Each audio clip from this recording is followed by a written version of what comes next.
live via Facebook streaming, YouTube streaming, and also via Skype.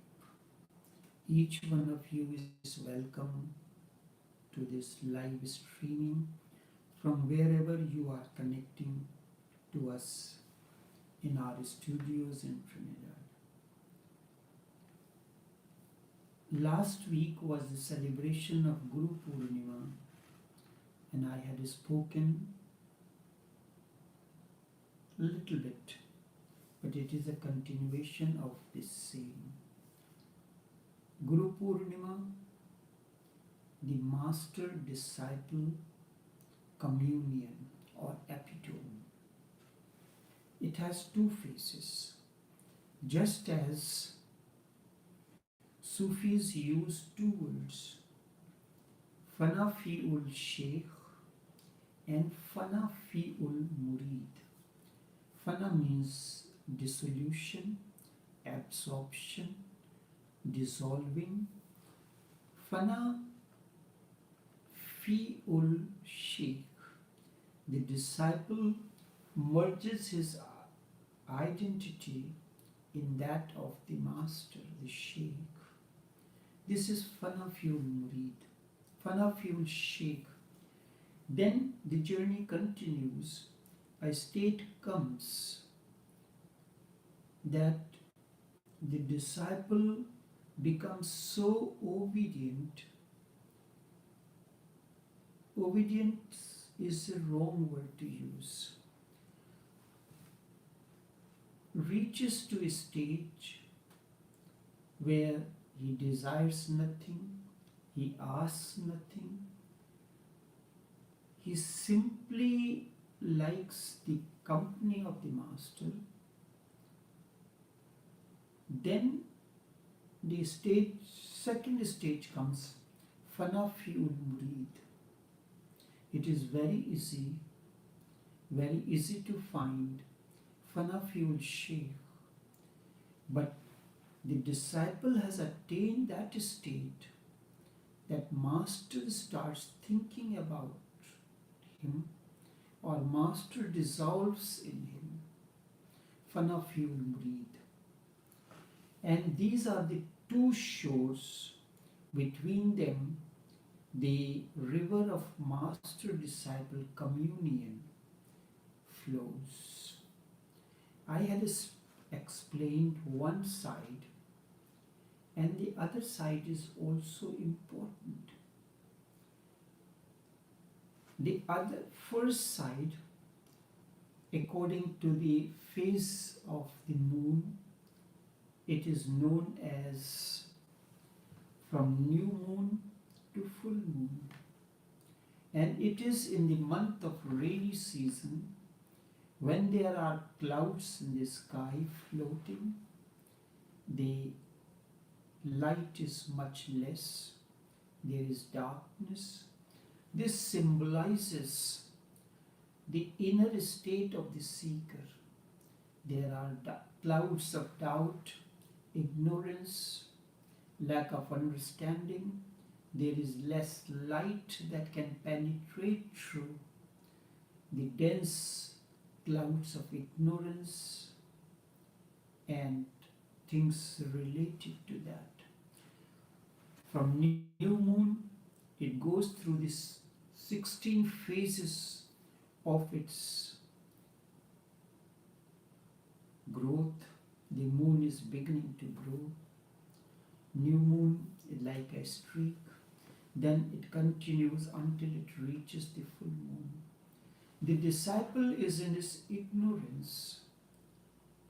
So he cannot see the master in his present garb as he is. So he has to show him his magnified form. So moon, full moon is the magnified form of the Sheikh, the master. In Bhagavad Gita, when the battle of Mahabharata began, the two armies had gathered facing one another, desirous to fight. That moment, Arjun is in a state of confusion, conflict, inner conflict, which is normal, it happens. So he asks Krishna, his charioteer, and imagine an ordinary charioteer, to place the chariot amidst the two armies so that I can get a clear perspective of who I have to fight with and who have gathered desires to fight. When he sees the pool of the people on both sides, they are all family, kith and kin. This is how it happens. So Krishna, he says, he puts down his bow and arrow. He said, I cannot fight with my own kith and kin. Or what use is the kingdom which is at the cost of all the family members, the personal friends. He has forgotten his responsibility. These enemies are growing within you. You remember the throat center is known as throat center, or the Sanskrit word is Vishuddha. Now I will give you a complete analysis of this word Vishuddha. It comes, Sanskrit, each word can be broken into certain parts in order for a better understanding. Now, this is the center of expression. Vi means purity, and the other meaning is Vishuddha. Vishuddha. Vish means poison, and Yuddha means war, a struggle. Yuddha means war or a struggle. This continues happening between an individual as conflict. So wish, somebody has said something to you which comes to you like a poison. Now a struggle begins whether to say this to the person or not to say this. This constant struggle comes. Wish yuddha. And when you have overcome the poison, that poison becomes nectar for you. The person has said unpleasant things to you, but in response to that, you are giving the person nectar. Then this is the center, this is what the expression of Shiva, when he drank the poison that could have destroyed the humanity, but he did not allow it to go down. Instead, he kept in his throat, and is known as the blue throat, Nilkant. So this is the constant struggle goes on in an individual. So when a seeker comes in, first of all, he is not able to see the master in its glory. Secondly, in case of Bhagavad Mahabharata, Arjuna is standing desirous to fight. He has forgotten his responsibility, that he has to destroy all that poisonous, all that is causing the texture of the humanity, of the society to disintegrate, to against the values of the society, that has to be destroyed. There is a conflict, a state of inner conflict in Arjuna. This is a state of each one of us. Krishna starts the message of Bhagavad Gita. When he has continued, so he is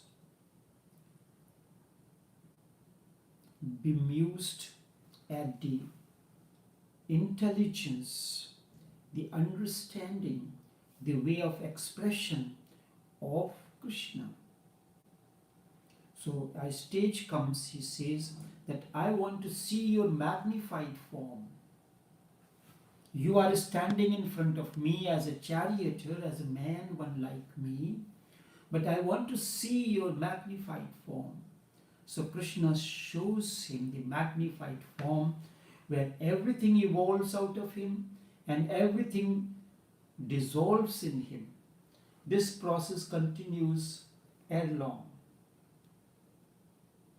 This process continues without any break. So, from one end, the life is coming out of Krishna.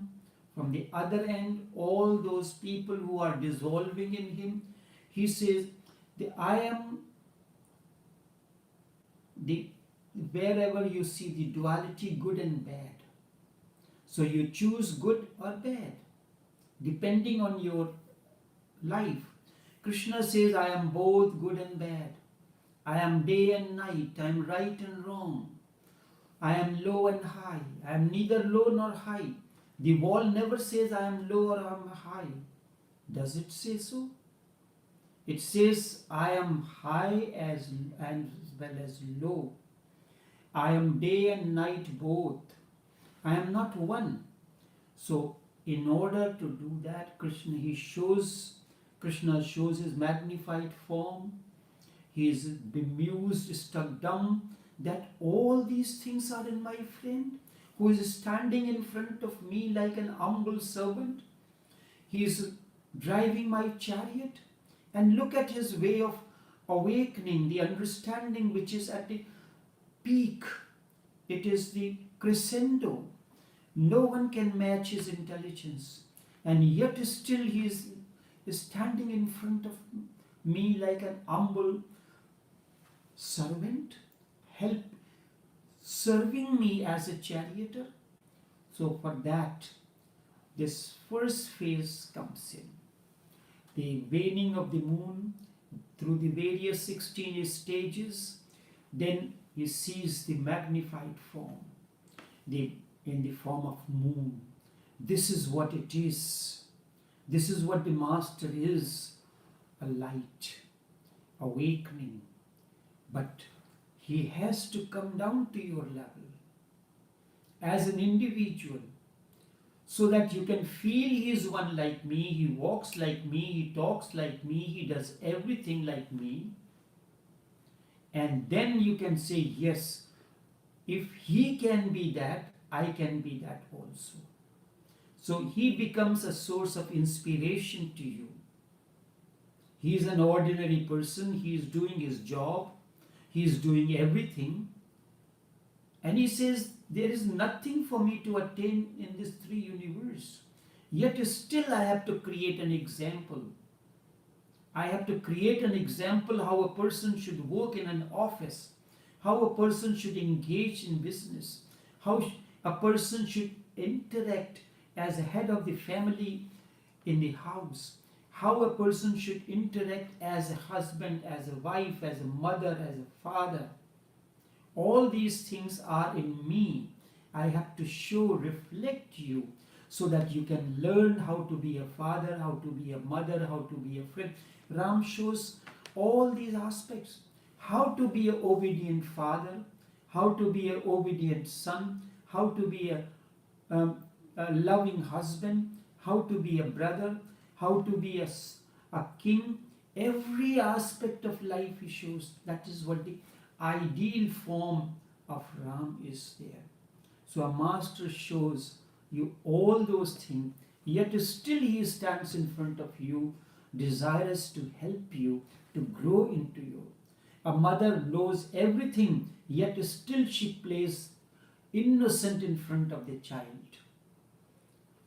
Plays innocent in front of the child because she wants the child to grow. And the child sees that their mother is playing like me, like she is one like me. Then the process of growth begins. So this is the first phase of the moon. So Krishna shows, then says, Arjun, when he sees that form, he said, I have seen your glory.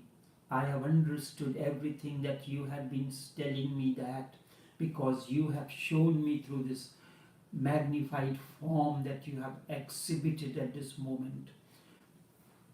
Now come back to your human form, because I am getting frightened looking at you.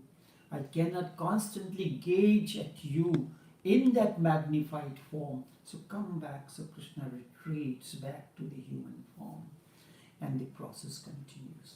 So from full moon, when he has shown you his glory, his ultimate, this is what I am.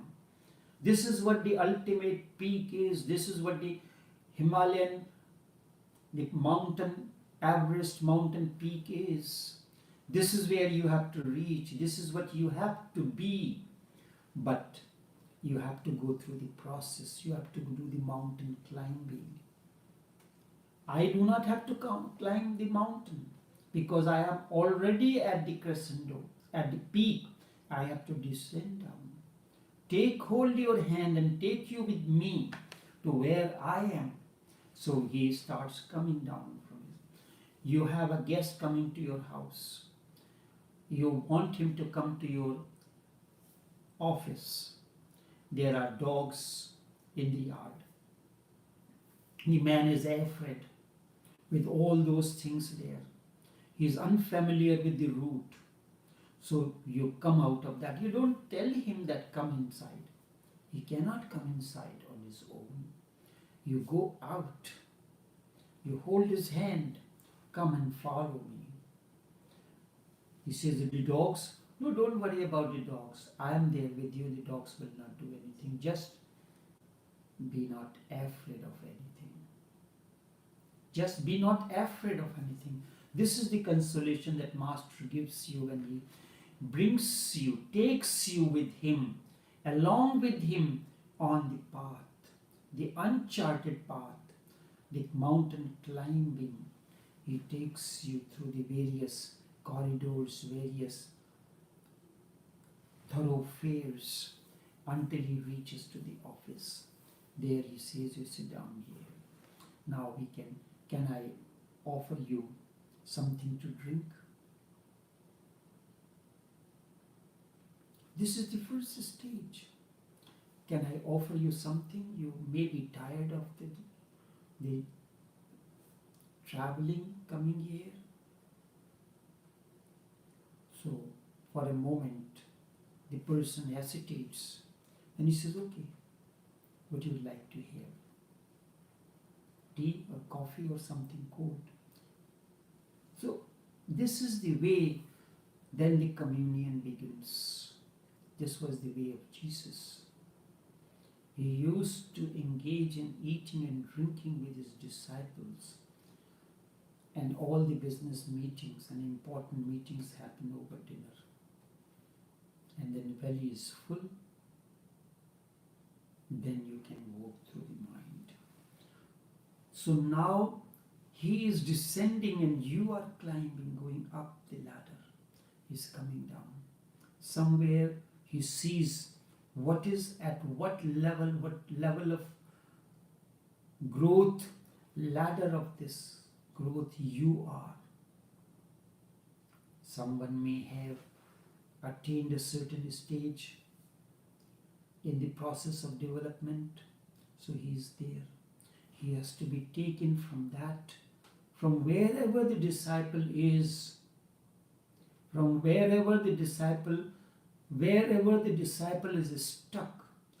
From there the Master holds your hand and takes you back. He designs the path according to your needs. He doesn't sell ready-made clothes.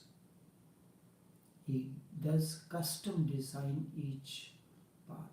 Therefore, the psychology of the awakened one is not, there are certain principles when a three-piece jacket is to be made for you, or a shirt is to be made for a wedding outfit. There are certain ways and means that this is the style. This style has to be made this way. There are particular measurements for it, particular style of cutting, sewing and all those things, but it is tailor made to fit your requirements. So psychology of the esoteric, psychology of the awakened is centers around how to change the basic principles to suit your need, suit the need of a particular disciple.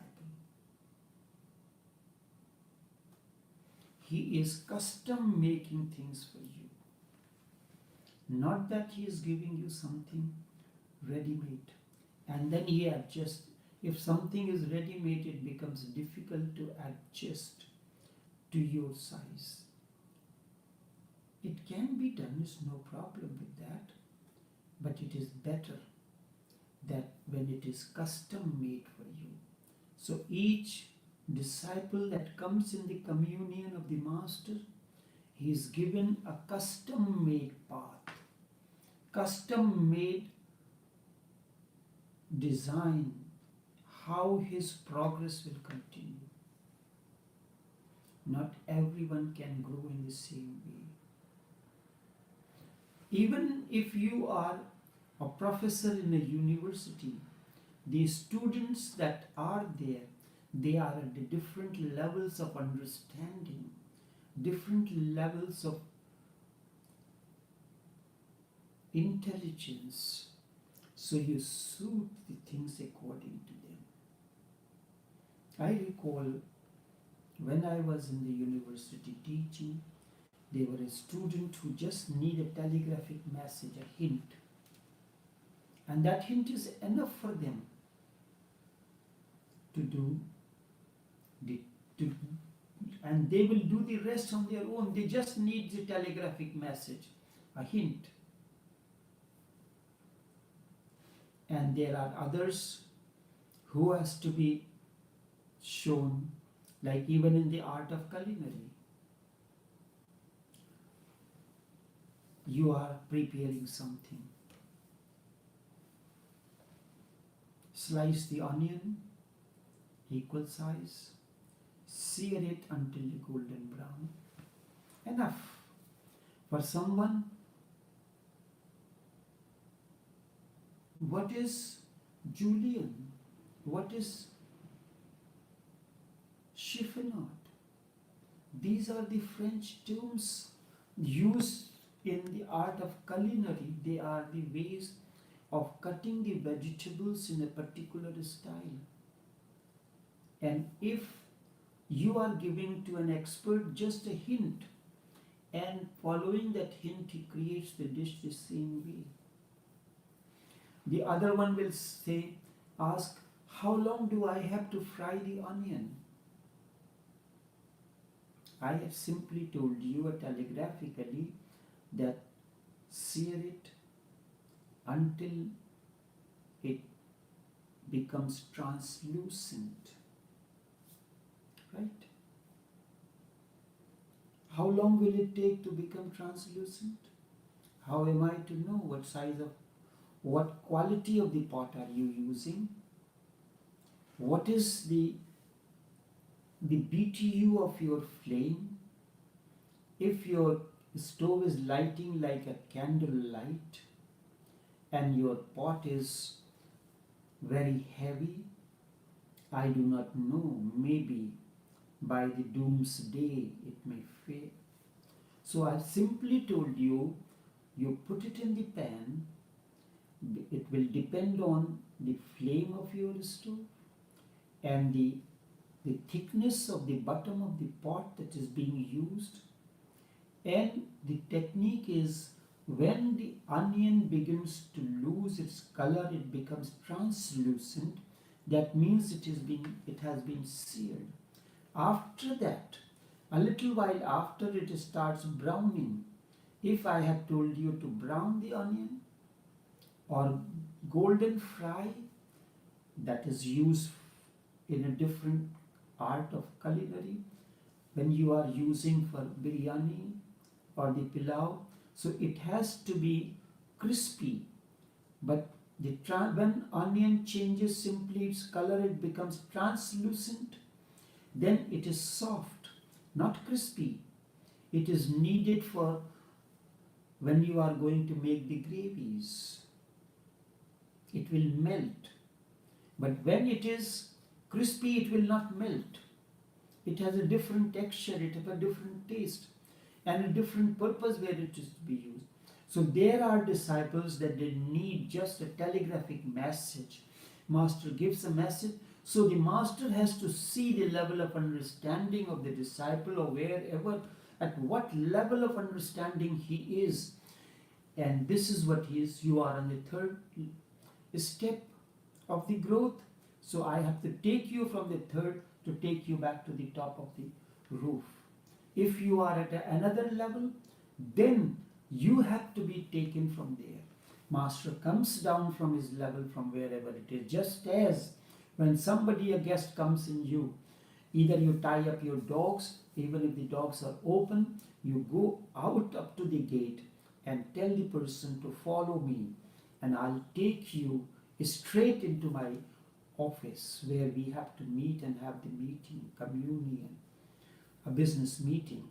So you tell the person, don't be afraid of the dogs, I am there. So don't be afraid of any problem that may come along the path. I am there with you. I am there with you like your support. So no dog will bite at you, but if you continue to have the fear in you, then the dogs will bark at you. When a person is afraid, amino acid is released in the system. Dog smells the amino acid in you, and the moment dog sniffs that smell of the amino acid, he knows this man is afraid. Otherwise, how else a dog will know that you are afraid? And so he says it is very safe to bark at this man.